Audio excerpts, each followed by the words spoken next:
1 minute ago, Iran just struck the city next to Israel's nuclear bomb factory. 74 people are wounded in Israel right now, and almost nobody is talking about what Iran actually targeted.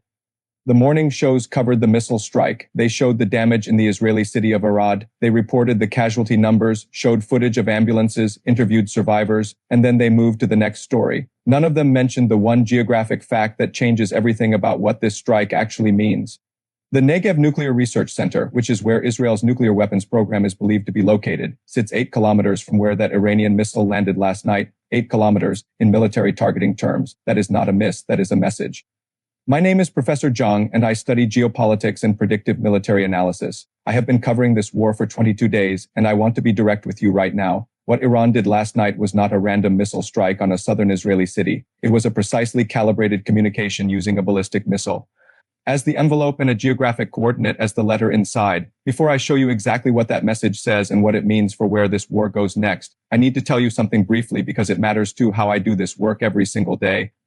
I am 63 years old, and covering this war at this pace requires more sustained energy and mental focus than anything I have done in my career. 3 months ago, a friend told me to try something called advanced amino formula. I resisted because I had tried supplements before and wasted money on all of them. I finally gave it 2 weeks. The difference was real and fast. My afternoon energy crash that I had accepted as part of aging simply disappeared. My mental clarity during long research sessions improved noticeably. I feel physically and mentally sharper covering this war at 63 than I did at 58. If you are over 40 and you feel like your energy and focus are declining, the link is in the pinned comment and in the description. They offer a full 90-day money-back guarantee, so there is literally no risk in trying it for 2 weeks. Now let me show you what Iran actually targeted last night and why nobody on the morning shows is telling you.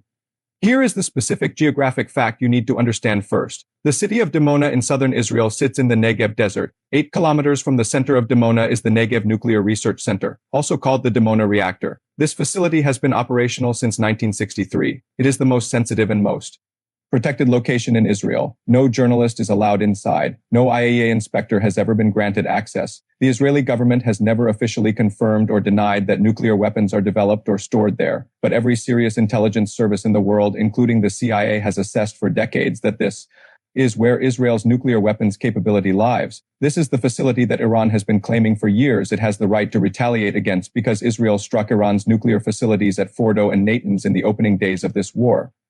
Last night, an Iranian ballistic missile struck the area near Dimona. 74 people wounded, including 7 seriously. Israeli officials declared a mass casualty event. And here is the analytical question that every serious military analyst is asking this morning. The question that the morning shows did not ask, was that strike a miss that happened to land near Dimona, or was it a deliberate near miss designed to demonstrate that Iran knows exactly where the Negev Nuclear Research Center is and can hit the adjacent civilian area at will?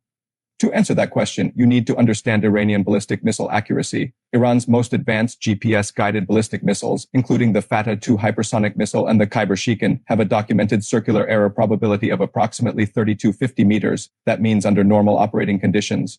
These missiles land within 3250 meters of their intended target point. If Iran intended to hit the Negev Nuclear Research Center and its missiles have 50-meter accuracy, the missile would have hit the nuclear facility, not the city 8 kilometers away. The gap between where the missile landed and where the nuclear facility is located is 8,000 meters. That is not a targeting error for a weapon with 50-meter accuracy. That is a choice. Iran chose to land its missile 8 kilometers from Israel's nuclear weapons facility rather than on it. And the reason that distinction matters analytically is this. A strike on the Negev Nuclear Research Center itself would be an act so provocative that it would almost certainly produce an immediate nuclear response calculation. From Israel, Israel's nuclear doctrine, while never officially stated, is widely understood to include a last resort option if the state's existence or its nuclear capability is directly threatened. Iran knows this. Iran's military planners have studied Israeli nuclear doctrine for 4 decades. So what Iran did last night was choose the most threatening geographic coordinate it could strike without crossing the threshold that would trigger the response it cannot survive. It struck the city that every Israeli soldier, every Israeli government official, and every Israeli military planner looks at on a map and immediately sees. The nuclear facility sitting 8 kilometers beyond it. The message is not I struck Dimona. The message is I can strike Dimona. I know exactly where it is. I demonstrated last night that I can put a missile within 8 kilometers of it. The next decision about whether I close that 8-kilometer gap is yours. That is a level of strategic communication that the morning shows summarized as Iranian missile strike wounds 74 in southern Israel. They described the envelope. They did not read the letter inside it. Now I want to show you how this changes the war's trajectory in ways that the casualty number and the city name do not capture. Because this strike did something that no previous Iranian action in this 22-day war has done. It introduced Israel's nuclear calculus into the active military conflict in a direct and visible way. For 22 days, Israel has conducted strikes on Iranian nuclear facilities as a stated military objective of this campaign. The justification for those strikes, the justification that America used to provide political support for the operation, was that Iran's nuclear program represented an existential threat to Israel. Iran had to be struck to protect Israel from a nuclear danger. That was the moral and strategic foundation of the opening of this war. And last night, Iran landed a missile 8 kilometers from Israel's own nuclear facility and wounded 74 Israelis in the process.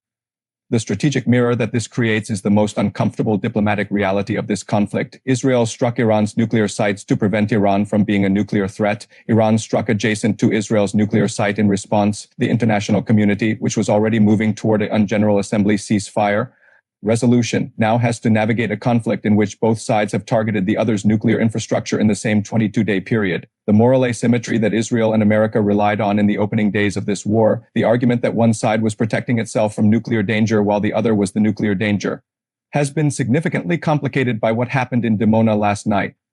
Let me now give you the 72-hour watch signals that will tell you whether last night's strike near Dimona was a one-time strategic message or the opening move in a deliberate campaign to escalate toward Israel's nuclear infrastructure. Watch for any change in Israeli air defense positioning in the Negev region, the deployment of additional Iron Dome batteries or David Sling interceptors specifically in the Dimona and Negev areas would indicate that Israeli military planners believe the proximity strike last night was intentional and are repositioning defenses to protect the nuclear facility against a follow-up strike. Watch for any statement from the Israeli government about Iran's targeting of the Dimona region that uses language connecting the strike to the nuclear facility rather than treating it as a civilian population center attack. If Israeli officials describe last night's strike as an attempt on the Nuclear Research Center, they are signaling internally to their military that the rules of engagement have changed, and watch for emergency consultations between the United States and Israel at the cabinet level in the next 72 hours. If those consultations are convened outside the normal military coordination channel and involve political leadership directly, it means the nuclear proximity of last night's strike has produced a private assessment that has not yet entered public discussion. Before I close, I want to come back to something that connects this analytical work to your personal life in a way that matters. I do this work every day because I believe the people watching deserve analysis that goes deeper than the headline, that reads the letter inside the envelope rather than just describing the envelope itself. Doing that work at this level every day at age 63 requires a body and a mind that can sustain the pace. Advanced amino formula has been a genuine part of how I maintain that capacity. After 40, your body stops absorbing protein the way it did when you were younger. It converts much of it to sugar instead of using it to maintain and rebuild muscle. The result is the gradual energy decline and mental fog that most people over 40 accept as normal aging. It is not normal aging. It is a nutritional gap, specifically the 8 essential amino acids your body needs but can no longer extract efficiently from the food and protein supplements you give. Advanced amino delivers all 8 in the ratio your cells can actually use with almost zero waste. The link is in the pinned comment and in the description. Try it for 2 weeks. 90-day money-back guarantee, no risk at all.